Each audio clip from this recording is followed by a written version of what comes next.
반장들 반가워요. 주말 잘 보냈어요? 요즘 감기 유행이래요. 잘 건강 관리하고요. 12월 17일 정치부회 시작합니다. 고 반장, 지난 주말 잘 쉬었죠? 예. 전 바빴어요. 그 여야가요, 그 선거제 개혁에 합의하는 등 여러 가지 정치적으로 많은 일들이 있었는데 어떻습니까? 오늘부터 국회에서 논의가 잘 되고 있나요? 논의가 생각만큼 잘 안 되고 있는 것 같습니다. 아, 그래요? 예, 이 그 합의 내용 중에서요. 연동형 비례대표제 도입을 위한 구체적인 방안을 적극 검토한다. 또 이 관련 법안을 1월 임시국회에서 합의 처리한다. 뭐 이런 문구 등을 두고 네. 벌써부터 이 민주당과 한국당 내부에서는 부정적인 목소리가 좀 나오고 벌써부터요? 있습니다. 그렇군요. 신 반장, 오늘 그 북한철도 네. 동해선 점검을 하고 돌아온 우리 이제 대표단이 돌아왔죠? 귀환을 네, 했죠? 돌아왔습니다. 그 착공식이 언제라고 그랬던가요? 잘 네. 진행되고 있습니까? 일단은 뭐 18일 동안 2,600km 대장정 오늘 마무리를 지었고요. 네. 착공식은 예정대로 다음 주 수요일 26일에 열릴 예정인데 네. 이번 주에 선발대도 또 파견을 한다고 그래요? 합니다. 네, 좋습니다. 우리 들어가서 얘기 좀 이어가죠. 갑시다.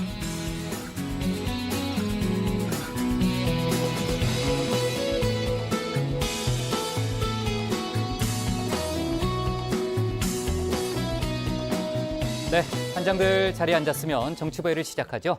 문재인 대통령이 오늘 최저임금 인상, 노동시간 단축 같은 경제정책에서 필요한 경우 보완 조치를 강구하겠다 이렇게 말을 했습니다. 현 정부 들어 첫 확대 경제장관회의를 주재했는데 그 자리에서 한 발언이고요. 소득주도 성장 관련한 정책에서 일부 속도 조절을 하겠다는 의지를 내비친 겁니다. 홍남기 부총리 겸 기획재정부 장관도 그동안 비슷한 얘기를 해왔지만 대통령이 정확하게 관련한 명확한 입장을 밝힌 거고요. 나중에 이제 홍남기 부총리가 브리핑에서 범부처적으로 내년 최저임금 인상 여파를 최소화할 대책을 지금 마련하고 있다 이런 발언도 했습니다. 자영업자 지원 대책은 다 모아서요. 조만간 발표할 계획이다라는 점도 소개를 했고요. 내년 경제 성장률이 2.6% 아래로는 떨어지지 않도록 노력하겠다 이런 점도 강조했습니다. 조금 더 자세한 얘기는 신 반장 발제 때 저희가 해보고요. 그리고 오늘 교육부가요. 초, 중, 고교에 대한 감사 결과를 발표했습니다. 아무런 문제가 없는 학교는 전체의 8%에 불과했고요. 출결 관리를 제대로 하지 않거나 또 입력을 잘못한 경우 등 이른바 학교 생활기록부라고 하죠. 학교 생활기록부 관련 지적사항이요. 무려 2,300여 건에 달했고요. 출제를 잘못했다. 이런 지적도 500건이 넘었습니다. 한 번 냈던 문제를 또 내거나 학생한테는 좋을 수도 있겠지만 아무튼 그건 말이 안 되죠. 그러니까 한 번 냈던 문제를 또 내거나 문제지에 있는 문제를 그대로 낸 경우 등이 다 여기에 포함이 됐습니다. 교육부가 몇 가지 대책도 내놨는데 내년부터 교사와 자녀가 같은 학교에 다니는 걸 금지하는 상피제. 지난번에 이제 숙명여고 사태 이후에 이제 이런 조치를 강구하겠다라는 입장은 발표가 됐고요. 상피제가 이제 내년부터 시행되고 사립학교 교원 징계 수준이 공립 수준으로 강화된다고 합니다. 오후에 들어온 속보 하나만 추가로 짚어보면요. 강원랜드 전 인사팀 담당자가 오늘 법정에서 인사청탁자 명단 중에 권성동, 염동열, 이재 의원이 있었던 걸 기억한다. 이렇게 진술을 했습니다. 2013년 교육생 채용 당시 인사팀장이, 자기 상사죠. 인사팀장이 따로 채용 청탁자들의 명단을 만들었는데 그게 사실이고 그 명단 중에 위에 권성동 의원 등의 국회의원 이름을 자기가 봤다. 이렇게 진술을 한 거죠. 물론 권성동 의원 등은 저희가 전에도 다뤘던 대로 채용 청탁은 전혀 없었다. 이런 입장을 굽히지 않고 있습니다. 자, 오늘 정치부 회의는요. 먼저 최 반장 발제를 들어보면서 전직 청와대 특감 반원의 폭로를 둘러싼 논란부터 짚어보고요. 내년도 경제정책 방향 발표 등 청와대발 뉴스와 외교안보 소식을 이어서 다루겠습니다. 임시국회 개막과 선거제 개편 속보, 또 주말 사이 살생부를 발표한 자유한국당 내부 상황도 짚어봅니다. 그럼 먼저 최종혁 반장의 발제부터 시작하겠습니다.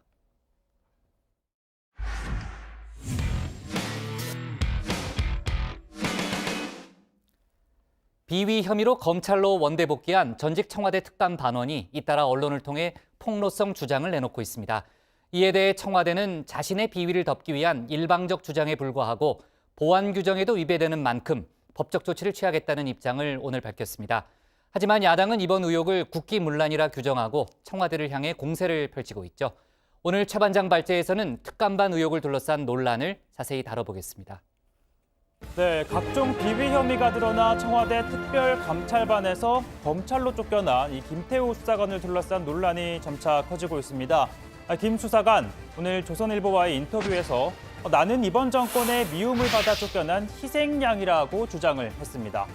그는 정권의 핵심 관계자들에 대한 민감한 보고서를 계속 쓰다 보니 나에 대한 내부 시선이 안 좋아지는 걸 많이 느꼈다라고 했습니다. 그러면서 자신이 작성한 첩보 보고서 목록을 조선일보에 보냈다고 하는데요. 이를 토대로 신문은 이 특감반이 민간인에 대한 동향과 첩보를 수집해 보고하고 또 청와대가 감찰 범위를 벗어난 공직자의 사생활을 감찰했다는 의혹을 제기했습니다. 그러나 청와대는 김 수사관의 주장이 사실과 다르다고 반박했습니다.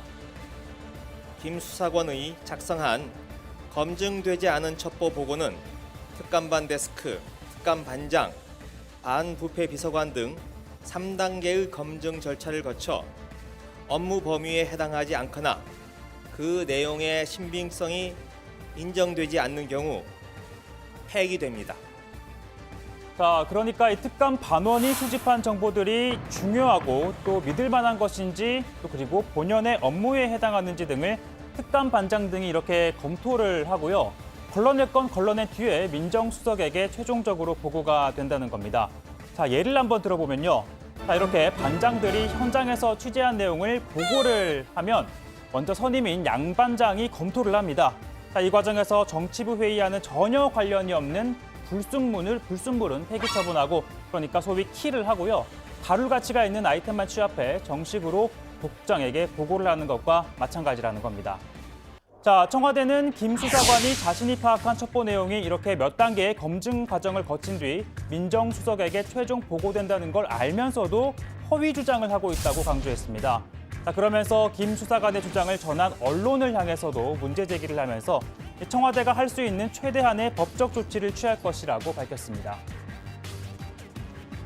비위 혐의로 현재 감찰이 진행 중이고 수사로 전환된 전직 특감반원이 자신의 비위 혐의를 덮기 위해서 일방적으로 주장하는 내용을 언론이 여과 없이 보도하는 상황에 대해 강력한 유감을 표합니다.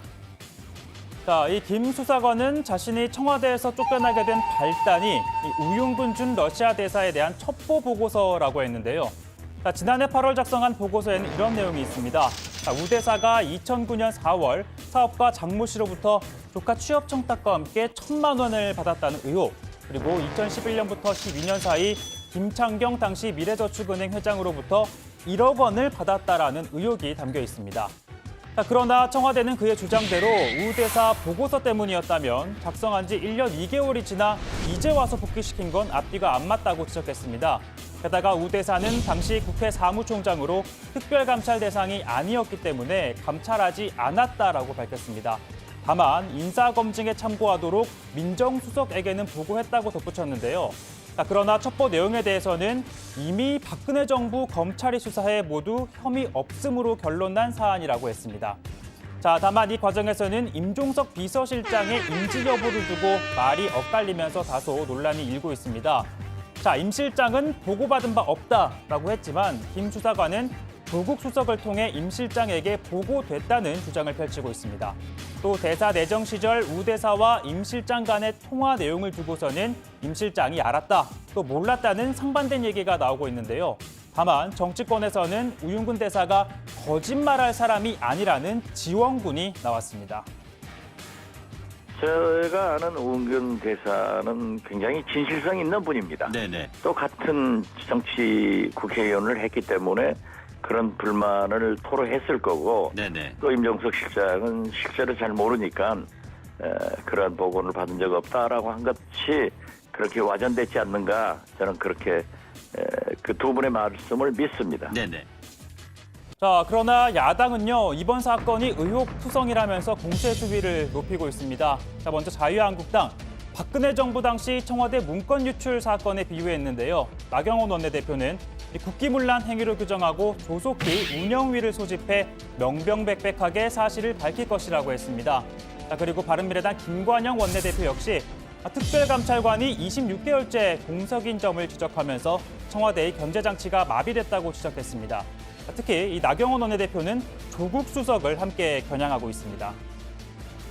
저는 이번 사건이 박관선 사건과 크게 다르지 않다. 대자뷰를 보는 것 같다고 생각을 합니다. 이제 문재인 대통령도 이 부분에 대해서 임종석 실장과 조국 수석이 책임 있게 이야기할 수 있도록 해야 된다고 생각을 합니다. 자, 참고로 나경원 원내대표와 조국 수석, 그 유명한 서울대 똥파리 법대 82학번 동기입니다. 자, 특히 이 두 사람에다 원희룡 지사까지 지금은 각기 다른 노선과 또 위치에서 경쟁을 하고 있는데요. 자, 이쯤에서 대학 시절 나경원 원내대표가 바라본 조국 수석의 모습은 어떠했을까요? 저희보다 나이가 좀 어린데요. 2살 정도 어리죠? 저희가 굉장히 이렇게 귀여운 후배, 귀여운 동생 보듯이 그랬는데요.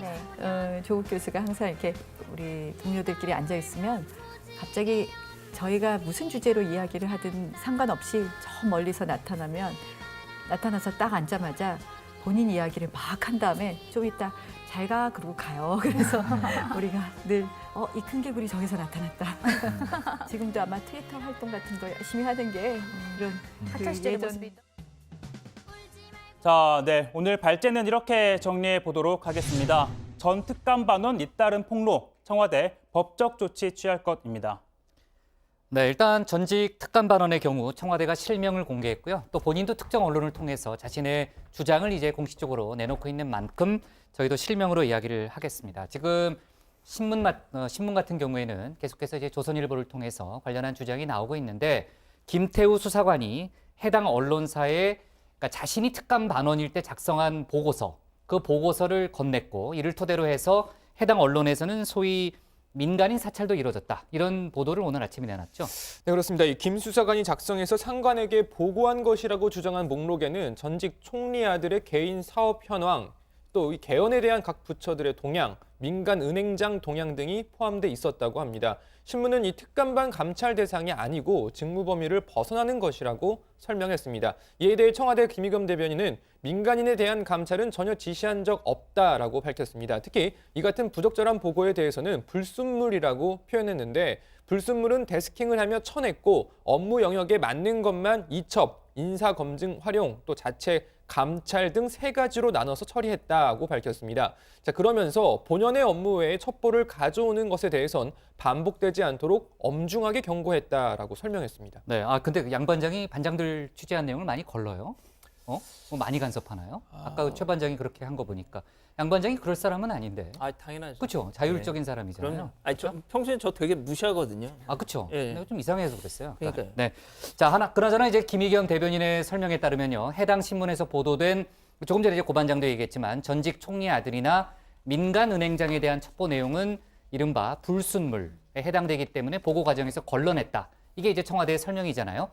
근데 이제 보도에 따르면은 외교부 공직자에 대한 사생활도 조사했다. 뭐 그런 내용도 있는데 이 부분에 대해서는 정당한 감찰 행위였다라는 게 청와대의 설명인 거죠? 네, 일단은 김태우 수사관의 주장은 이렇습니다. 외교부 정보 유출건으로 외교부 고위 관계자들을 상대로 감찰을 벌였는데 한 고위 간부에 대한 사생활 문제가 불거져서 휴대폰 포렌식 등이 이루어졌다. 즉, 이 청와대가 본래의 감찰 범위를 넘어서 공직자의 사생활에 대한 감찰을 했다는 의혹을 제기한 겁니다. 또 주요 현안에 대한 환경부나 고용노동부 등의 내부 동향과 관련한 보고서도 부적절하다고 주장을 했지만 이 청와대는 모두 다 감찰 대상에 해당한다고 반박을 했습니다. 들어보시죠. 내용을 보면 재활용 쓰레기 대란 사태나 작업환경 보고서 공개 관련 보고서는 당시 정부 부처 대응의 적정성에 대한 직무 감찰의 일환으로 사실 확인을 한 것으로 명확히 직무 범위에 해당합니다. 외교부 직원 감찰도 감찰 과정에서 사생활 문제가 불거졌는데 국가공무원법 제78조 직무의 내외를 불문하고 그 체면 또는 위신을 손상하는 행위에 해당하여 감찰할 수 있습니다. 지금 김의겸 대변인의 얘기도 들어봤지만요. 청와대는 김 수사관의 폭로에 대해서요. 법적 조치를 취하겠다는 입장을 오늘 분명히 했죠. 예, 김의겸 대변인 설명을 좀 더 알려드리면 자신이 생산한 첩보 문서를 외부에 유출을 하고 허위 주장까지 하는 행위는 용납할 수 없다라면서 이 법무부에 추가 징계를 요청했다고 했습니다. 그러면서 이것이 청와대 보안 규정에 정면으로 위배되고 또 형사처벌 대상이 되기 때문에 법적 조치도 강구하겠다는 거죠. 네, 지금 양 반장이 얘기한 대목 중에 이제 외부 유출 또 허위 주장 이 두 가지가 키워드잖아요. 그러니까 청와대 문건을 유출한 거라면은 공무상 기밀 누설죄 같은 건가요? 일단 청와대가 할 수 있는 최대한의 법적 조치를 하겠다라고 이렇게 설명을 했고요. 특히 이 김 수사관이 가장 먼저 문제 제기를 했던 게 앞서 발제에서도 보셨다시피 우윤근 주 러시아 대사 관련한 그런 주장이었지 않습니까? 그렇죠. 1차적으로는 이게 명예훼손의 당사자가 우윤근 대사이기 때문에 이 부분에 대해서는 이 김 수사관과 조선일보를 상대로 명예훼손으로 법적 조치를 취할 것이다 이렇게 얘기를 했습니다. 그러면은 공무상 비밀 누설죄하고 명예훼손죄 1차적으로 적용될 수 있는 그 범죄 혐의가 그런 거다라는 게 이제 청와대의 설명이고요. 지금 청와대가 강경한 입장을 취하고 있다라는 얘기를 전했는데 야권에서는 이번 사건이 이른바 제2의 박관천 사건이다 이렇게 주장하면서 공세를 펼치고 있죠. 네, 앞서 이 청와대가 이번 사건을 두고 미꾸라지 한 마리가 개울물을 흐리고 있다라고 했었는데요. 이 자유한국당은 청와대가 미꾸라지 운운하면서 진실을 덮으려 하고 있다라고 주장을 했습니다. 이 김병준 비대위원장 앞에서는 적폐청산의 칼을 들이대고 이 뒤로는 청와대 감찰관이 민간인을 사찰하며 새로운 적폐를 쌓아가고 있다. 내로남불도 이런 내로남불이 어딨냐라면서 이 정권의 위선적 행태가 도를 넘고 있다라고 비판했습니다. 특히 한국당은 이번 사건을 2014년 당시 박관천 행정관이 작성했던 소위 정윤회 문건이 언론에 공개되면서 불거졌던 사건에 비유하면서 이번 사건을 국기문란이라고 규정하기도 했습니다. 박관천 사건이 터졌을 때 문재인 대통령이 이렇게 이야기했습니다. 국기문란은 남이 한 것이 아니라 청와대 비서실이 한 것이다라고 이야기했습니다. 그리고 그 사실만으로 박근혜 대통령은 당당할 수 없을 것이라고 이야기했습니다. 저는 이번 사건이 박관천 사건과 크게 다르지 않다. 자유한국당은 이번 의혹을 국기문란 행위로 규정하고 조속히 운영위원회를 소집해서 이 부분에 대해서 일단 명명백백하게 사실을 밝힐 것을 말씀드립니다. 네, 앞서 이 바른미래당도 이번 사건을 두고 박근혜 정부 2년 차에 불거진 십상시 문건 파동이 떠오른다면서 지라시에 흔들려선 안 된다던 박근혜 대통령은 그로부터 2년을 넘기지 못했다 이런 논평을 내놓기도 했습니다. 당시 권력 핵심층의 동향을 담은 문건을 보고했다가 해임됐던 박관천 전 행정관은 일부 언론을 통해서 두 사건을 비슷하다고 갖다 붙이는 건 아니라고 본다면서 이번 논란은 그때 즉 정윤회 문건 사건과는 다르다고 말했습니다. 다만 정확한 사실관계를 알 수 없어서 견해를 밝힐 때는 아니다라는 입장을 밝혔습니다. 네, 자, 이 사건은 속보를 계속 챙기도록 하고요. 다른 이슈를 좀 짚어볼게요. 검찰이 분식회계 사건 관련해서 삼성 바이오로직스에 대해서 닷새째 압수수색을 벌이고 있습니다. 사실상 삼성의 합병 과정으로 수사를 확대하고 있다 이런 얘기가 나오죠. 네, 일단은 검찰이 13일부터 압수수색을 진행하고 있고 또 휴일인 15일, 16일에도 이 삼성 쪽 회계 전산 자료에 대한 이미징 사전 작업을 실시했고 또 오늘도 디지털 포렌식을 통해 회계 전산 자료에 대한 확보에 나섰습니다. 특히 검찰은 증권선물위가 고발한 삼정 안진회계법인뿐만 아니라 3일 한영회계법인에 대해서도 압수수색을 진행했고요. 이 두 법인이 삼성물산과 제일모직 합병 이후부터 관여했다는 점을 고려하면 검찰 수사가 삼성바이오 분식회계를 넘어서 이 삼성의 합병 그리고 이재용 부회장의 경영권 승계를 정조준하고 있다는 해석이 나옵니다. 그 삼성 바이오로직스가 증권시장에서 상장 유지 결정이 났잖아요. 저희도 다룬 바 있는데. 근데 분식회계가 발생했던 경남제약의 경우에는 상장 폐지 결정이 내려졌습니다. 관련해서 지금 형평성 문제를 제기하는 목소리가 또 많다면서요. 그렇습니다. 한국거래소가 지난 14일에 그 레모 땡으로 네. 유명한 그 저도 경남제약 가끔 얘기할 필요 없네. 예, 네, 그 별로 네. 안 궁금해요. 네, 예. 아무튼 그 경남제약에 대해서 상장 폐지를 결정했습니다. 지난 3월 분식회계가 적발돼서 이 주식 거래가 중단이 됐었는데 이 거래소는 6개월 동안 회계 투명성 문제를 해결하지 못해서 이 상장 폐지를 결정하게 됐다 이렇게 밝혔죠. 약 5천여 명에 달하는 이 경남제약 소액 주주들이 비슷한 혐의를 받은 이 삼성 바이오로직스하고 이게 공정성에 문제가 있는 거 아니냐 이렇게 문제 제기를 하고 나선 겁니다. 규모가 크고 투자자가 많은 삼성바이오는 봐주고 경남제약은 봐주지 않았다. 이른바 대마불사, 소마필사 아니냐는 거죠. 자, 거래소는 다음 달 8일까지 상장 폐지 여부를 최종 의결할 계획이라는데 경남제약은 주식거래 재개를 위해 혼신의 노력을 다하겠다 이렇게 밝히고 있습니다. 네, 지난주죠. 태안화력발전소에서 숨진 고 김용균 씨 사건 관련해서 파장이 계속 커지고 있습니다. 관련해서 주말 동안에 서울 광화문 광장을 비롯해서 전국 곳곳에서 추모제가 열렸습니다. 지금 사고 원인 규명이 진행 중이에요. 근데 당시 회사가 사고를 은폐하려 했다는 의혹이 계속적으로 나오고 있다면서요? 네, 일단 이 지난주에 공개된 이 용균 씨, 고 김용균 씨의 유품은 뭐 고장난 손정등, 그리고 뭐 식사 시간이 부족해서 끼니를 때우기 위해 갖고 있던 컵라면과 저렇게 과자 한 봉지, 그리고 석탄 가루가 가득했던 수첩 등이었습니다. 아마 보신 분들, 많은 분들 마음을 울렸을 텐데요. 이 용균 씨와 동명이인이라고 소개한 직장 동료의 말 한번 들어보시죠. 고 김용균은 한 집안의 장남이자 독자였습니다. 사회에 첫 발을 붙인 회사가 발전소였고 이에 누구보다 꿈을 갖고 열심히 일하던 청년이었습니다. 그런 그가 불과 3개월 만에 하청업체의 인력들을 소 돼지 보듯 하던 발전소 관리자들에 의해 살해당한 것입니다. 자, 그런데 잇따라 공개되고 있는 내용에 따르면요. 이 회사가 과연 재발 방지를 위한 노력을 얼마나 하고 있었는지 의구심이 드는 대목이 많습니다. 이 사고 발생 3시간 만에 컨베이어 벨트를 다시 가동한다거나 또 과거 국정감사 당시 서부발전이 하청업체의 사망 사고를 고의로 누락해서 보고했다는 의혹도 제기가 됐고요. 그리고 또 오늘은 동료 직원의 증언에 따르면 회사가 사고 발생 후 직원들에게 언론 인터뷰를 하지 말라는 등 입단속을 하려 했다는 의혹도 지금 불거진 상태입니다. 네.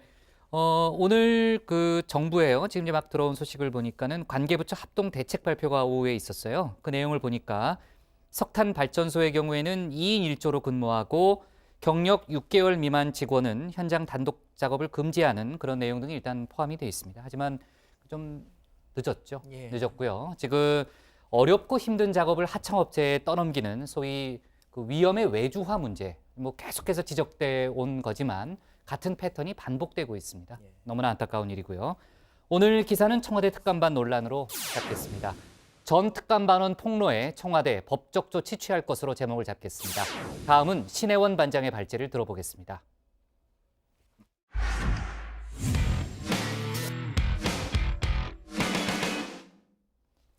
문재인 대통령이 내년도 경제정책의 이정표가 될 확대경제장관 회의를 오늘 주재했습니다.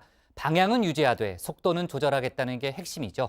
사회적 파장이 컸던 최저임금 인상, 노동시간 단축에 대해서는 필요한 경우 보완 조치도 함께 강구해야 한다고 강조했습니다. 오늘 신 반장 발제에서는 청와대발 뉴스와 외교안보 소식을 함께 다뤄보겠습니다. 네, 오늘 청와대에선 문재인 대통령 취임 이래 첫 번째 확대 경제장관 회의가 열렸습니다. 문 대통령과 홍남기 경제부총리, 또 유은혜 사회부총리를 비롯한 14개 부처가 모여서 내년도 경제정책 방향을 논의했는데요. 결론은 한 단어로 귀결됐습니다. 기승전 성과. 이제는 국민이 체감할 수 있는 성과를 보여줄 때란 겁니다. 올해는 우리 정부가 사람 중심 경제를 본격적으로 추진한 첫 해였습니다. 그러나 이러한 성과들을 체감하지 못하는 국민들이 많습니다. 국민의 삶이 고르게 나아지지 않고 있기 때문입니다. 문 대통령의 올 한 해 경제 진단은 이랬습니다. 소득주도 성장과 혁신 성장, 공정 경제의 기반은 닦았다. 다만 이를 국민이 피부로 느끼는 데엔 한계가 있었다라는 거죠. 자, 그렇다면 어떤 처방을 내렸을까요? 답은 호흡법을 바꿔랍니다. 긴 호흡을 통해서 속도를 조절하면서 정책의 부작용을 최소화하겠다는 겁니다. 최저임금 인상, 노동시간 단축과 같은 새로운 경제정책은 경제 사회의 수용성과 이해관계자의 입장을 조화롭게 고려해 국민의 공감 속에서 추진하는 것이 무엇보다 중요합니다. 필요한 경우 보완 조치도 함께 강구해야 할 것입니다. 문 대통령은 지난주 고용노동부 업무보고를 받은 뒤 이 직원들과의 대화에서도 최저임금 인상에 대한 속도 조절 가능성을 언급했습니다. 노사 간 대립이 첨예한 사안인 만큼 경사노예를 중심으로 이 사회적 대화와 타협을 적극적으로 도모해주길 바란다고도 덧붙였습니다. 또 대선 공약이기도 했던 비정규직의 정규직화 문제도 다시 한번 고삐를 조였습니다. KTX 사고와 열수송관 사고, 태안 화력발전소의 사고는 공기업의 운영이 효율보다 공공성과 안전에 우선순위를 두어야 한다는 경각심을 다시 우리에게 주었습니다. 공공부문 비정규직의 정규직 전환, 특히 위험, 안전 분야의 외주화 방지를 위해 더욱 노력해 주기 바랍니다. 정부는 내년 경제 성장률 전망치도 내놨습니다. 올해와 비슷한 2.6%에서 2.7% 성장세를 지속하고 취업자 수는 월 평균 15만 명 늘어날 것으로 예상했는데요. 꼭 1년 전 3% 성장과 월 32만 명 증가를 전망한 것과 비교하면 상당히 보수적인 수치입니다. 홍남기 경제부총리는 이 작년에 제시한 3% 전망은 지나치게 의욕이 반영된 것이라고 평가하면서 취업자 수 증가 역시 하강 추세인 성장 잠재력, 또 인구 구조를 볼 때 과거처럼 30만 명대 전망은 적절하지 않다고 설명했습니다.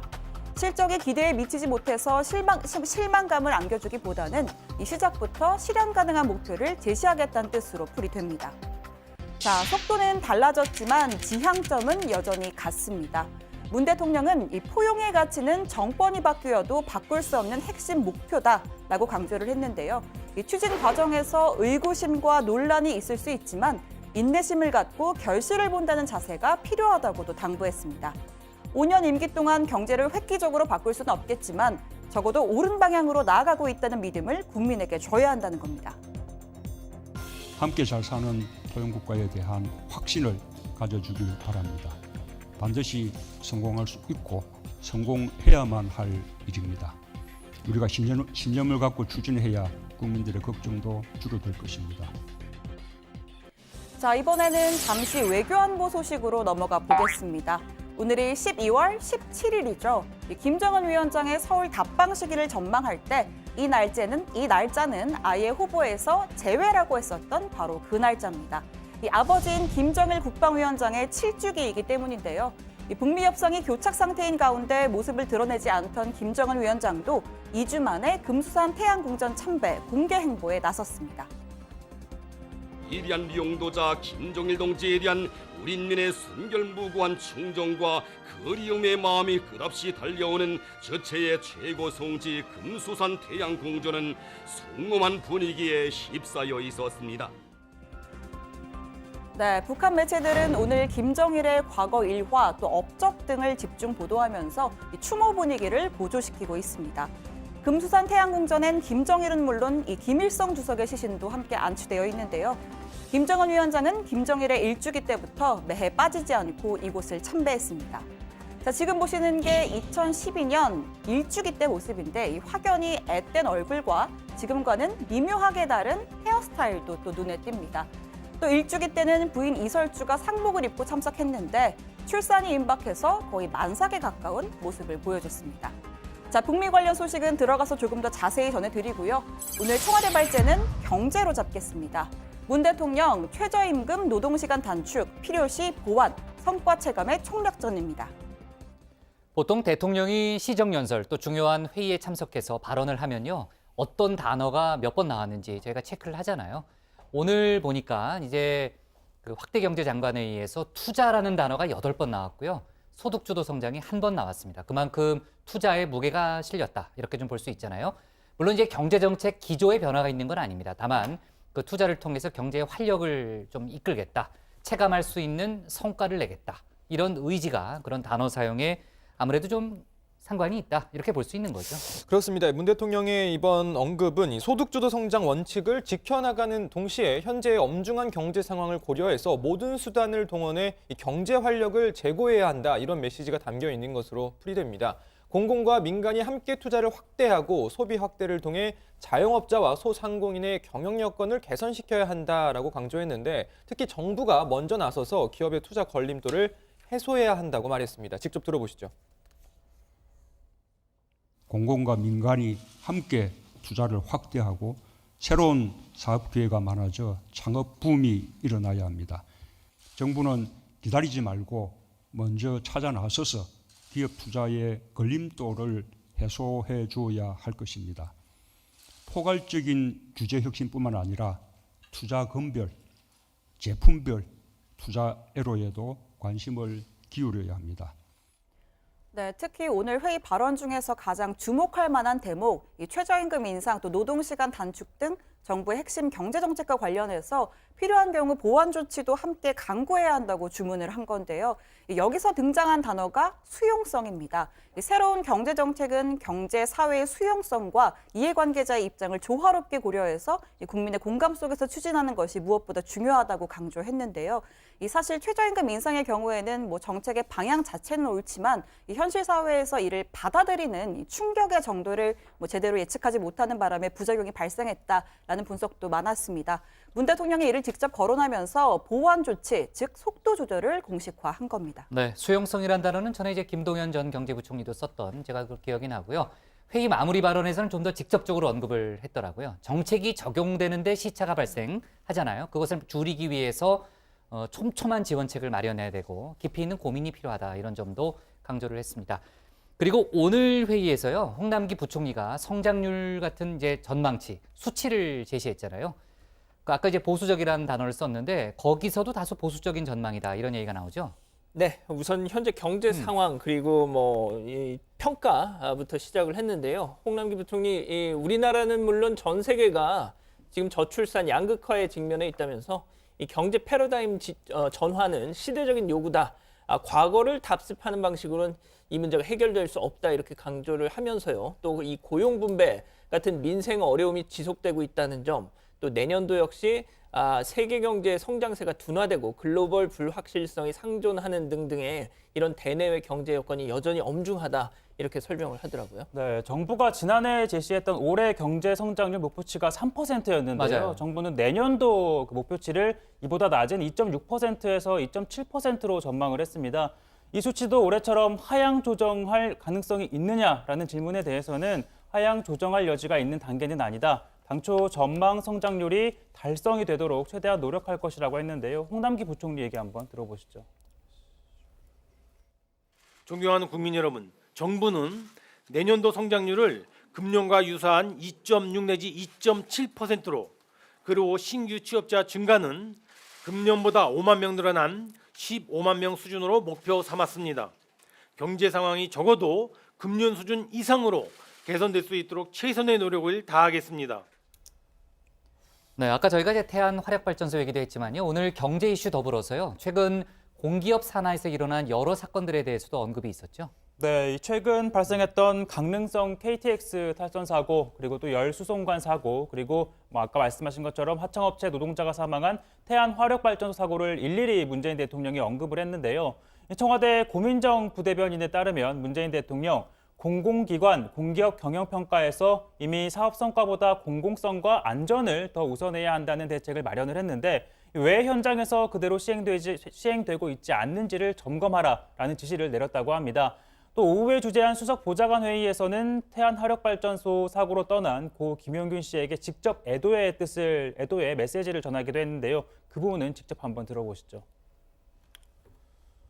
태안 화력발전소에 입사한 지 석 달도 안 된 24살 청년이 참담한 사고로 세상을 떠났습니다. 희망을 펼쳐보지도 못한 채 영면한 고 김용균 씨의 명복을 빕니다.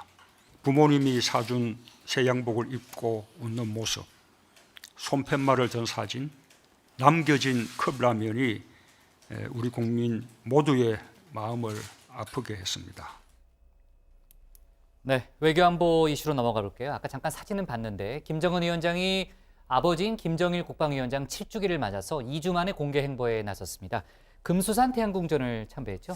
네, 그렇습니다. 북미 비핵화 협상이 교착 상태를 이어가면서 김 위원장이 공개 행보가 최근에 다소 좀 뜸했었는데 이달 3일 원산 구두 공장을 현지 시찰한 이후에 꼭 2주 만에 모습을 드러냈습니다. 조선중앙TV 등 북한 매체들이 김 위원장이 김일성, 김정일이 안치된 금수산 태양궁전을 참배했다고 일제히 보도했는데요. 김 위원장은 이 자리에서 김정일 위원장의 유언을 관철하기 위해 투쟁해왔고 앞으로도 그의 구상과 염원을 실현하기 위해 싸워나가자라고 말했다고 전했습니다.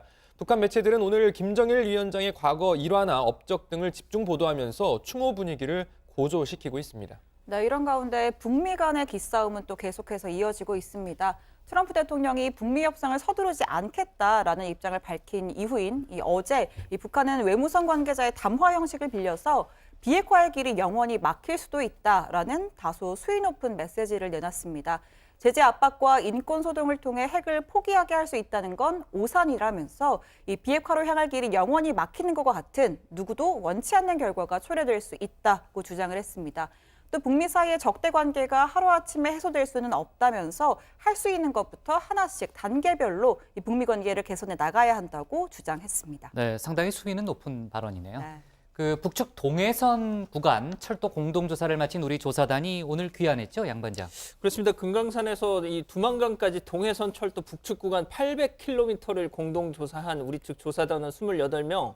오늘 열흘 만에 귀환했습니다. 뭐 철도 상태는 경의선과 동해선이 거의 비슷한 수준이라고 한답니다. 뭐 앞서 진행됐던 이 경의선 조사에서 열차가 약 20km 시속, 60km 뭐 이런 속도로 달렸고 이 동해선 구간도 대부분 평균 시속 30km 속도로 조사를 마쳤다는데 일부 구간의 경우는 노후화가 너무 심각해서 열차가 다닐 수 없는 수준인 곳도 군데군데 있었다고 하더라고요. 이 조사단장인 임종일 국토교통부 철도건설과장 관련 소감 밝혔는데 잠깐 들어보시죠. 경의선은 우리가 저 신의주까지 가서 멀리 건너에 있는 단동을 보면서 그쪽에 넘어갈 날이 가깝겠구나 이런 생각을 했고요. 특히 이제 이쪽 동해선은 끝에가 조록 칭선 다리, 국경 다리까지 저희들이 갔는데 아마 아무도 가보지 못했을 것 같아요. 그동안에. 근데 저희들 28명이 무사히 한 명도 빠짐없이 그 국경다리까지 그 조사를 끝마쳤다는 것에 대해서는 아마 저를 비롯해서 다 감동이 컸을 거라고 생각을 합니다. 자, 그리고 남북은 오는 26일에 개선 판문역에서 남북철도와 도로 연결 및 현대화 착공식을 열 계획이죠. 이 정부는 착공식 준비를 위해 이번 주 내에 북한의 선발대도 파견할 예정입니다. 지금 철도의 경우엔 우리 조사단이 돌아오면서 조사를 마쳤고요. 도로는 동해선 구간이 남아있는 상태인데 우선 경의선 구간도로부터 착공식을 진행할 것으로 보입니다. 통일부는 남북관계와 비핵화 부분을 선순환으로 진전시켜 나가도록 노력을 하고 있다. 그런 과정에서 비핵화와 북미 관계도 진전이 있을 것으로 기대한다라는 입장을 밝혔습니다. 네, 문 대통령이 소득주도 성장 관련한 일부 정책에서 속도 조절을 하겠다는 의지를 밝혔지만요. 아마 이제 노동계 반발도 있을 겁니다. 사회적 합의를 거치는 과정이 쉽지만은 않을 겁니다. 앞으로 저희가 좀 관련된 내용을 좀 체크해 봐야 될 것 같고요. 오늘 청와대 발제는 이렇게 정하겠습니다. 문 대통령 최저임금 노동시간 필요시 보완으로 잡겠습니다. 다음은 양원보 반장의 발제를 들어보겠습니다.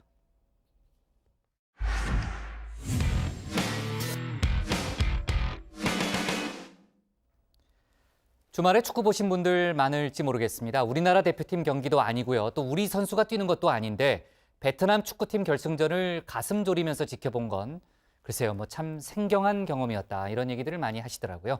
결국 박항서 감독이 우승을 일궈냈죠. 박 감독은 이제 영웅을 넘어서 베트남의 국부인 호치민과 맞먹는 존경과 찬사를 받고 있다. 이런 보도도 있습니다. 오늘 양 반장 발제에서는 관련 소식과 다른 정치권 뉴스를 함께 정리해 보겠습니다. 네, 그렇습니다. 이 스즈키컵 결승 2차전에서 말레이시아를 이렇게 1대0으로 1, 2차전 합계 3대2로 누르고 10년 만에 우승을 하자 난리 났습니다. 자, 우리한테 너무나 익숙해진 이 베트남 국가 서열 2위 응 우옌 수언 푹 총리 아이처럼 저렇게 깡총깡총 뛰면서 정말 좋아하고요. 시상식에서도 자기가 저렇게 우승 트로피를 들어올리는 거 하면 박항서 감독하고 저렇게 진한 포옹도 하면서 너무 좋아합니다.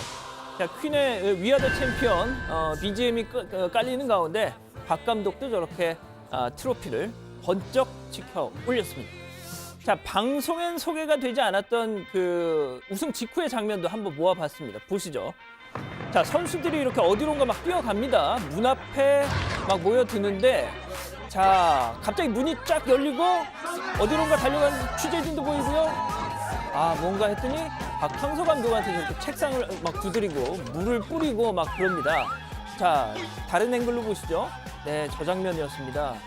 자, 선수들이 기습을 한 건데 기자회견 도중에 다 받아줍니다. 화를 낼 법도 한데. 자, 이것도 한번 보시죠.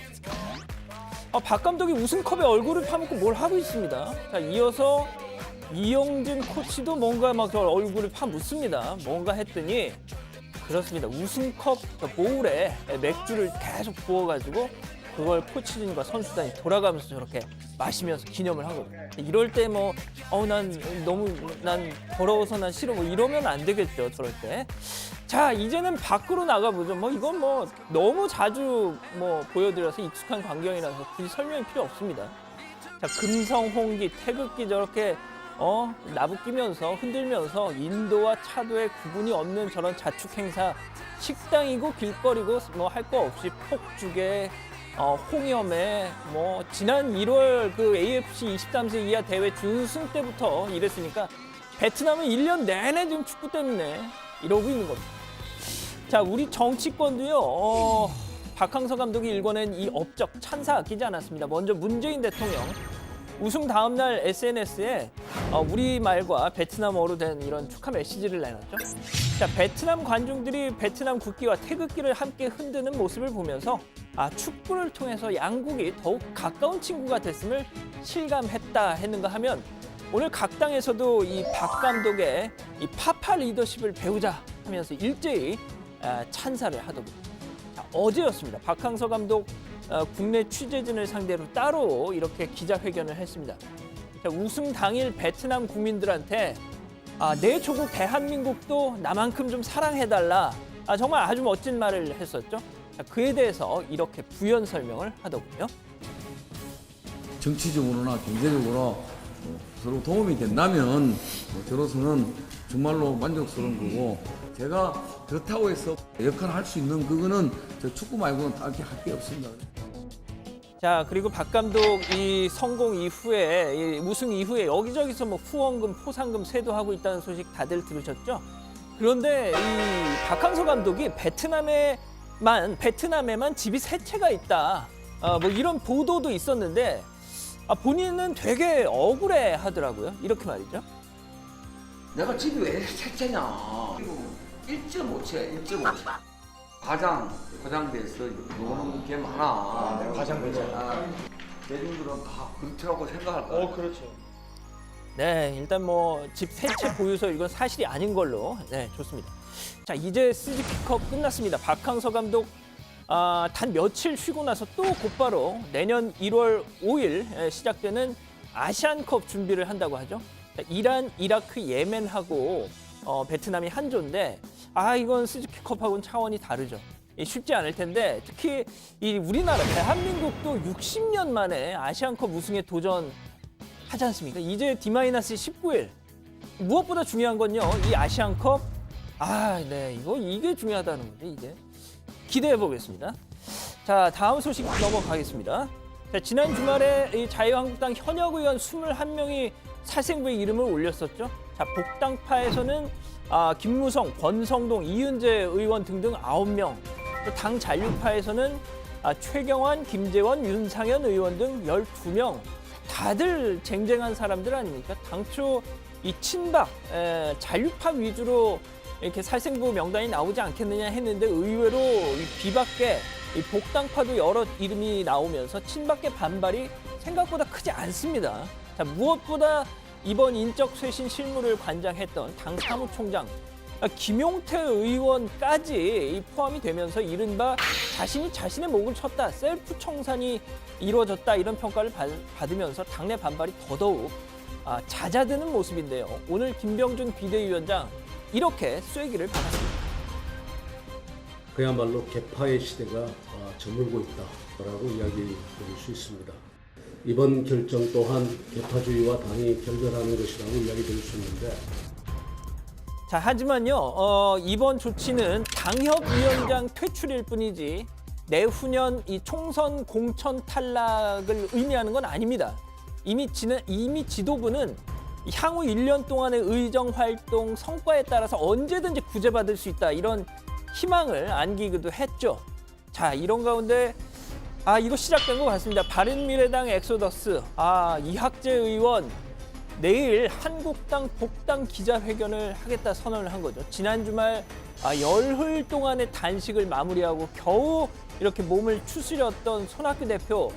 자, 이학재 의원 탈당 소식에 몹시 서운한 듯 한마디 했습니다. 이렇게 말이죠.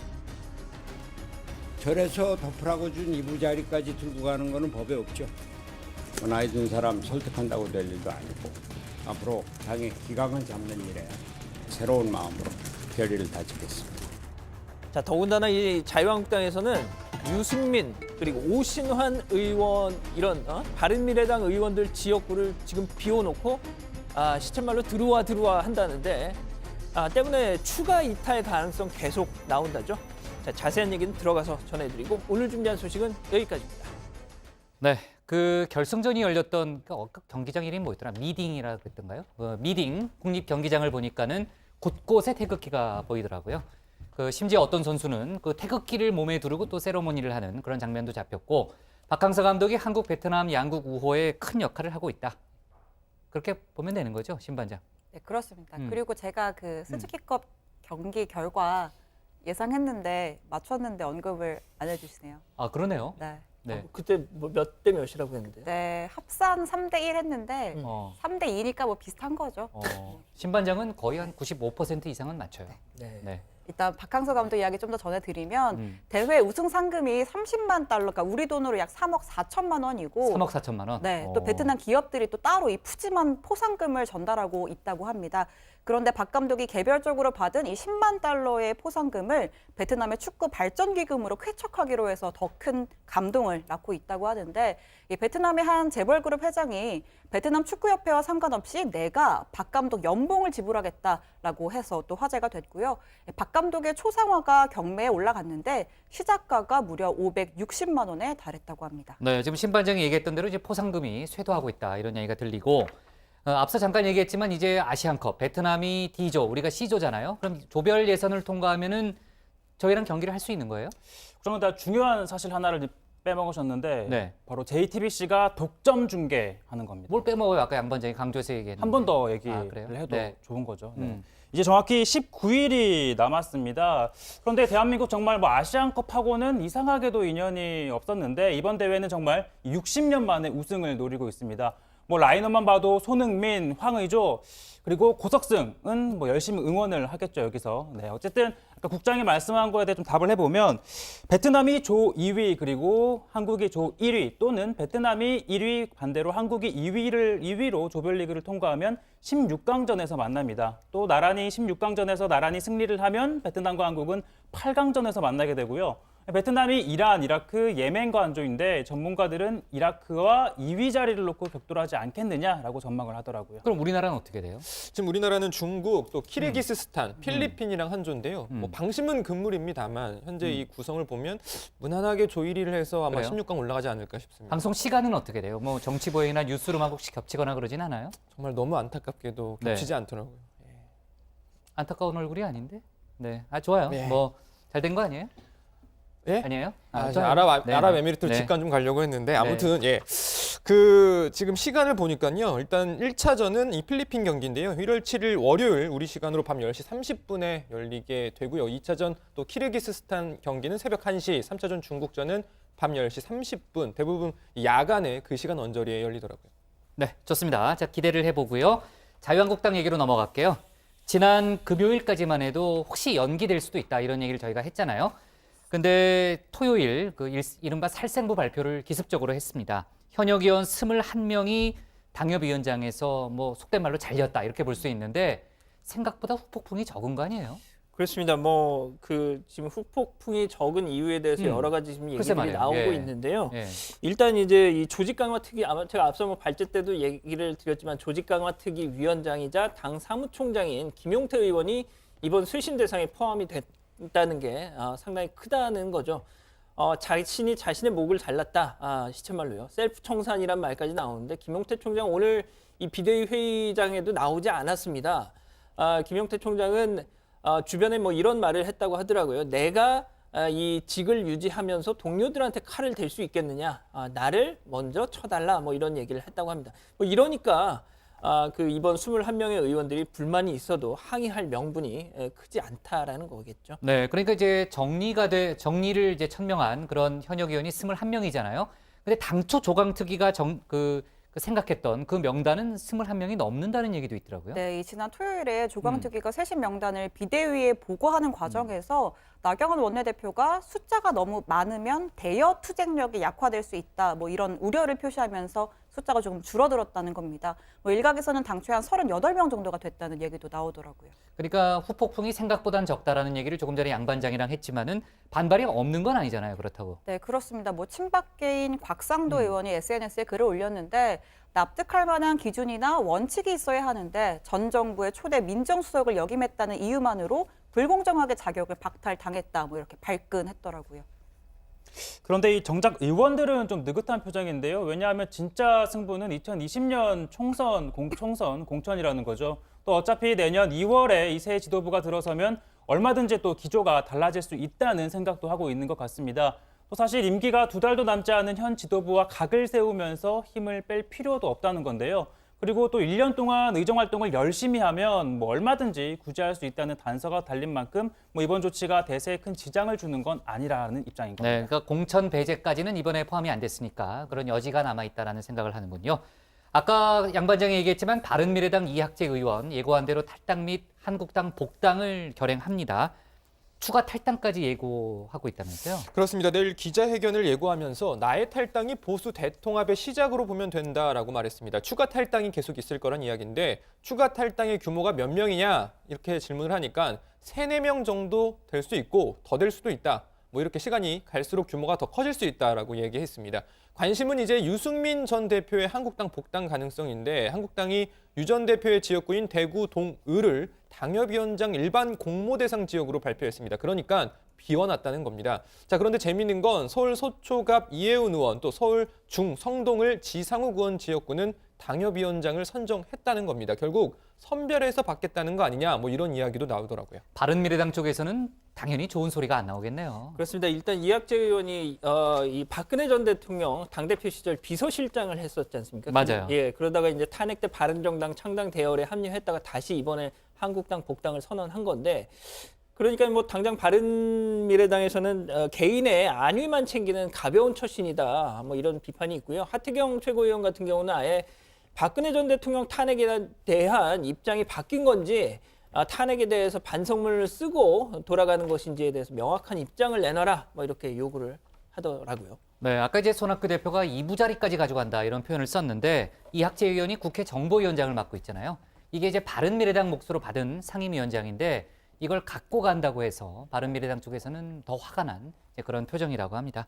자, 오늘 기사 제목은요. 이렇게 잡을게요. 이학재 내일 한국당 복당 보수 대통합 시작 이렇게 제목을 잡겠습니다. 다음은 고석승 반장의 발제를 들어보겠습니다.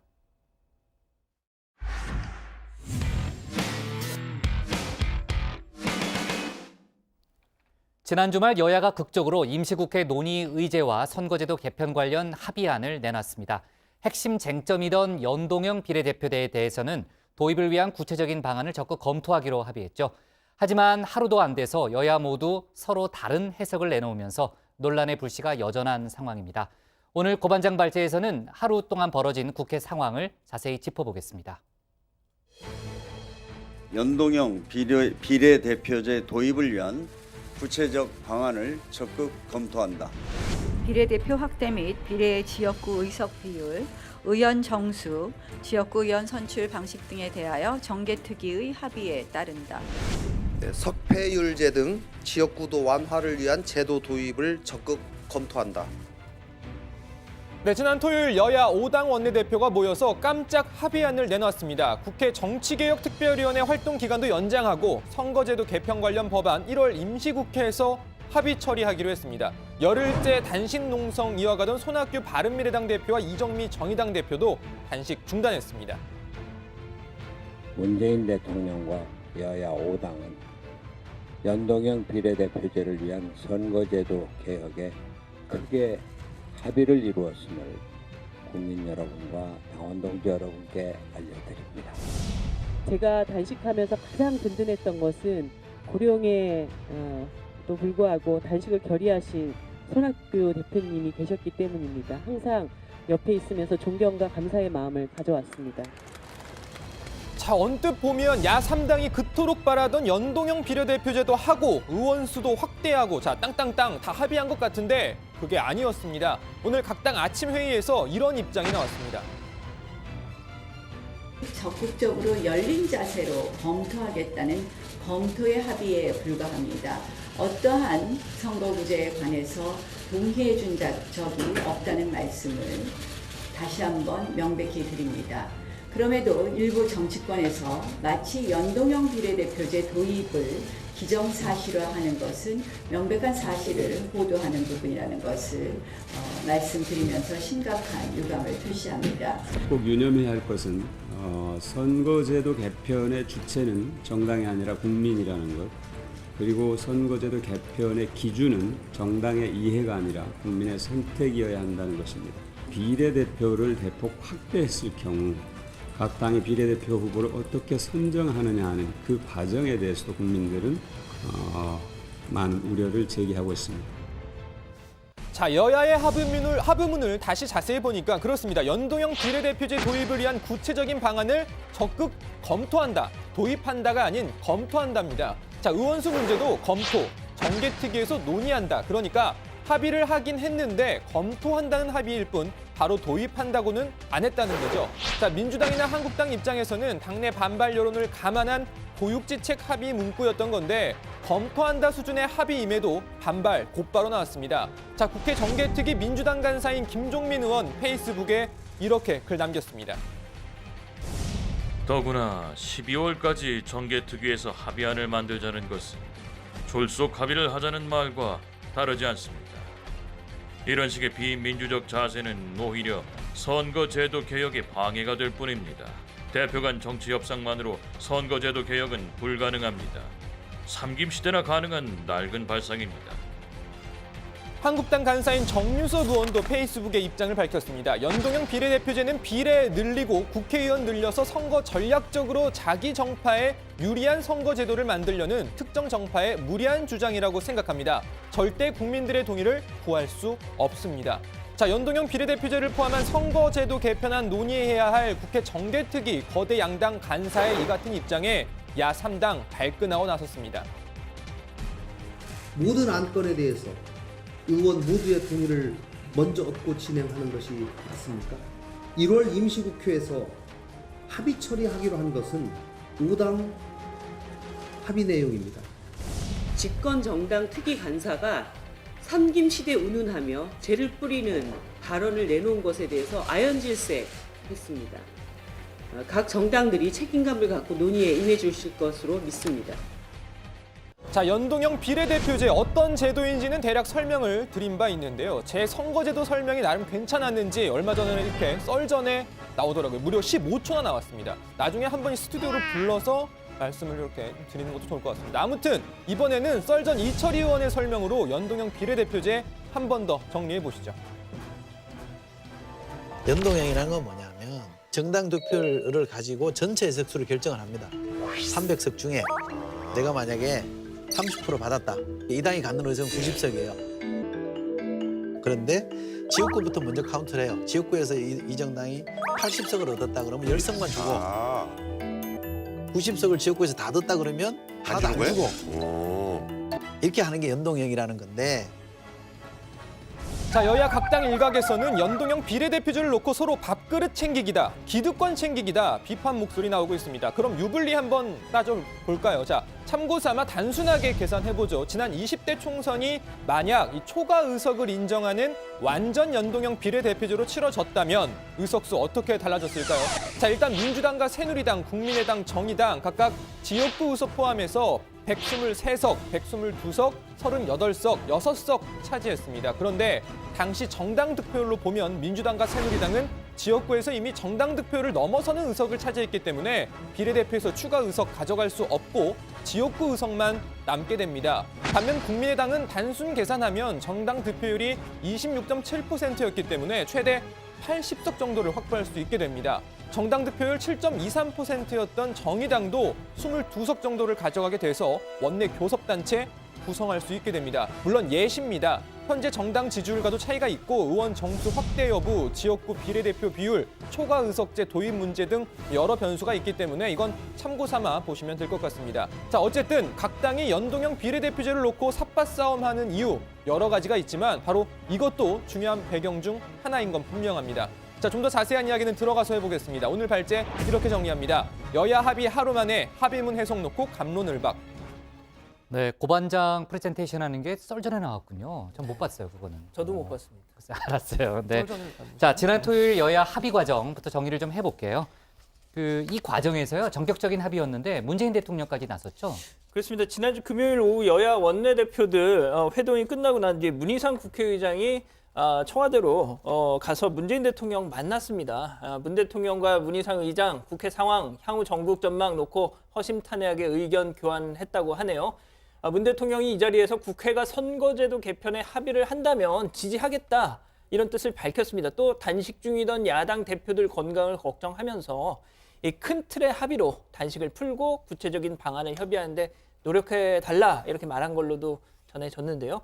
문 대통령은 이걸로 그치지 않고 자신의 발언을 녹화 장비로 녹화를 하도록 지시를 하도록 했더라고요. 네, 그래서 이 문재인 대통령의 메시지를 문희상 국회의장이 들고 곧바로 야당 지도부를 찾아갔습니다. 같은 날 오후 7시에 한일의원연맹 만찬에 참석해 나경원 한국당 원내대표에게 결단을 촉구를 했고 다시 국회를 찾아 손학규, 이정미 대표에게 문 대통령의 뜻을 전달하면서 단식을 풀 것을 요청했습니다.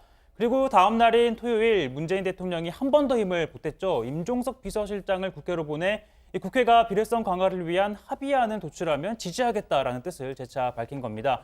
그러니까 대통령과 국회의장이 직접 나서서 합의를 권하는 등 분위기가 만들어지면서 결국 여야 5당 원내대표들이 몇 차례 문구 조정을 한 끝에 최종 합의에 이르게 된 거고요. 자, 오늘 손학규 대표 문재인 대통령에게 감사하다는 뜻을 전하기도 했습니다. 이번 합의에는 문재인 대통령이 큰 역할을 해주셨습니다. 문재인 대통령은 연동형 비례대표제 의원 정수 확대에 대해서 국회 합의를 지지하겠다고 임종석 비서실장을 통해 말을 전해왔습니다. 문재인 대통령과 이를 위해서 큰 역할을 해주신 문희상 국회의장께 감사의 말씀드립니다. 자, 그리고 이정미 정의당 대표도 오늘 회의 자리에서 이번 여야 합의는 5당은 물론 문희상 의장과 문재인 대통령까지 나서서 맺은 결실이라면서 현 정사에 이런 협력이 구현된 적은 없었다라고 강조했습니다. 네, 근데 이렇게 우여곡절 끝에 합의를 했는데 벌써부터 여야가 또 딴소리를 하는 분위기예요. 네, 이 합의문 문구에서 갈등의 씨앗이 있었던 셈입니다. 이 합의문에 연동형 비례대표제 도입, 또 석패율제, 그다음에 의원 정수 확대 전부 검토한다라고 명시가 되어 있습니다. 이 검토라는 단어의 의미를 두고 한쪽에서는 말 그대로 검토를 하겠다라는 뜻에 불과하다 이렇게 주장을 하고 있고 또 다른 한쪽에서는 도입을 긍정적으로 받아들인다는 의미로 보고 있는 모양새인데요. 어쨌든 여야 합의대로 정개특위 활동 기한을 연장해서 선거제도 개편 논의가 계속 이어지겠지만 여야 합의가 도출되기까지는 적지 않은 난관이 예상됩니다. 임시국회 본회의를 27일에 열기로 했는데 일단 민생법안부터 처리하겠다는 게 여야의 입장이잖아요. 지금 저희가 얘기했던 선거제도 개편 말고도요. 여야 간 입장 차이가 큰 현안들이 많죠. 그렇습니다. 일단 대표적인 게 바로 유치원 3법인데요. 유치원 3법은 지난 정기국회에서 여야 간 입장 차이로 소관 상임위인 국회 교육위 문턱도 넘지 못한 상황입니다. 여당이 내놓은 안, 또 한국당이 내놓은 안, 여기에 바른미래당이 내놓은 중지안까지 있는 상황인데 자, 이 민주당은 어떻게든 이번 임시국회에서 유치원 3법 우선 처리하겠다는 입장입니다. 이 과정에서 진통이 불가피해 보이죠. 반면에 한국당은 채용비리 의혹 국정조사를 최우선적으로 추진하겠다는 입장입니다. 오늘 여야 원내대표 회동에서 국정조사 특위 구성을 민주당 9명, 한국당 6명, 바른미래당 2명, 비교섭단체 1명 등 모두 18명으로 구성하기로 합의했는데 조사 범위 등을 놓고 여야 간 이견이 여전한 상황입니다. 네, 아까 이제 문재인 대통령이 오늘 최저임금 인상이라든지 또는 탄력근로제 관련해서 필요한 경우에는 속도 조절을 할 수 있다 이런 얘기를 했잖아요. 오늘 여야도 국회에서 그 합의를 통해서 그 보완책 마련에 힘을 합치겠다 이런 회의를 했다고 합니다. 네, 관련해서 여러 가지 얘기가 좀 나오고 있고요.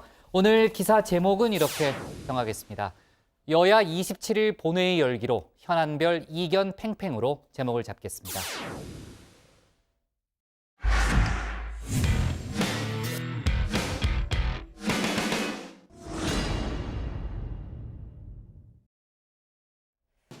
안녕하세요. 톡송원 정치의 강정입니다. 자, 오늘은 간단한 신조어 퀴즈로 시작합니다. 자, 먼저 방탄소년단 팬이라고 자청하는 우리 아미 국장님. 혹시 페나저 무슨 뜻인지 아세요? 아, 저한테 묻는 거예요? 네, 국장님. 저를 네. 무시해도 뭐 유분수네. 캔 그 아저. 캔이 아니어도 저장. 이거 너무 쉬운 거 아니에요, 문제가? 아, 역시 저희 국장 저장 좀 해보신 것 같습니다. 네. 자, 그럼 난이도를 좀 높이겠습니다. 혼마, 무슨 뜻일까요? 혼마. 이건 젊은 피인 제가 마치겠습니다. 아, 네, 좋아요. 저희 깜짝 놀랄 때 엄마 하잖아요. 진짜 깜짝 놀라면 혼마 이렇게 합니다.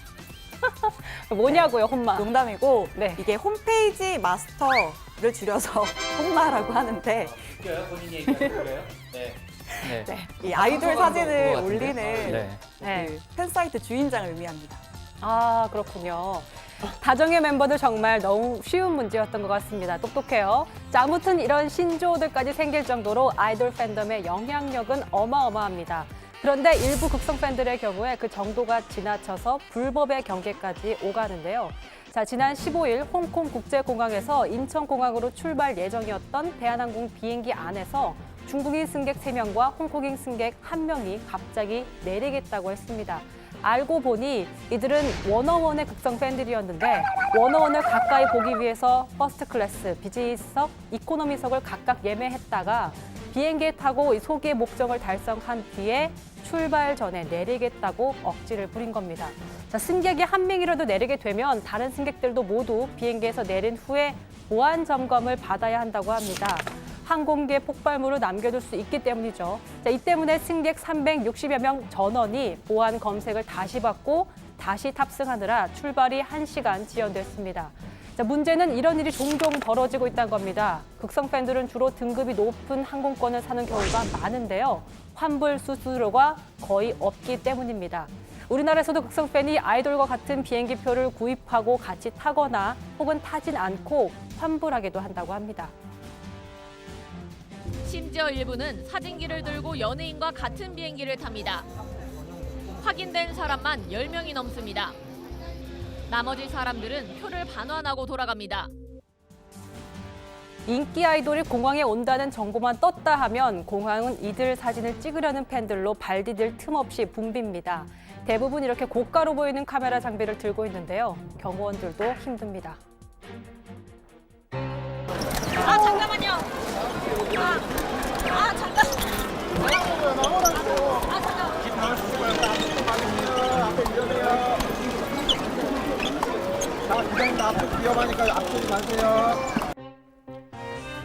그런데 이들은 어떻게 아이돌의 공항 출입국 정보를 알 수 있는 걸까요? 인터넷에선 인기 아이돌의 공항 출입국 정보가 거래되기도 한다고 합니다. 돈만 내면 관련 정보를 얻을 수 있었습니다. 자, 그렇다면 누가 이런 정보를 제공하는 걸까요? 좌석 정보까지 알고 있는 걸로 볼 때 정보를 판 사람은 항공사 관계자일 것이라는 게 공항 측의 추측입니다. 좌석과 관련돼 있는 티켓에 있는 티켓 정보하고 개인정보 보안 대상이라서 공항공사에서도 알 수가 있는 건 없죠. 아이돌의 소속사도 하소연을 하기도 합니다. 워너원 소속사 스윙 엔터테인먼트는 월드투어 중국 극성 팬들의 월드투어 중에 극성 팬들 때문에 피해가 생긴다며 아티스트가 머무는 호텔과 법적으로 촬영이 금지된 공항 장소에서의 불법 촬영을 삼가해달라고 당부하기도 했습니다. 좋아하는 연예인들의 사진을 담고 싶은 마음은 이해할 수 있습니다. 하지만 이 때문에 아이돌과 시민들까지 피해가 가는 경우가 적지 않습니다. 팬들의 자정 노력이 필요해 보이고요. 공항 출입국 정보 거래에 대해서도 조사 필요해 보입니다. 네, 저희가 못 다룬 소식이 없나요? 지금 당장 나온 소식은 아닌데요. 이르면 이번 주에 3기 신도시 발표가 있을 거고 부동산 시장이 들썩이고 있다. 그런 뉴스도 있고요. 그 국가대표 선수죠. 심석희 선수가 폭행 관련해서 어릴 때부터 폭행을 당했고 엄벌을 해달라는 그런 그 증언을 법원에서 했다는 그런 소식도 있습니다. 여러 가지 소식이 있지만 이 정도로 일단 정리하죠. 저희는 내일 오후 5시 10분에 다시 찾아뵙겠습니다. 고생하셨습니다. 수고했습니다. 내일 봅시다. 그 뉴스도 있는데 그 선풍기 아줌마. 그 뉴스도 있더라고요. 들어가셨다고요. 그러니까요.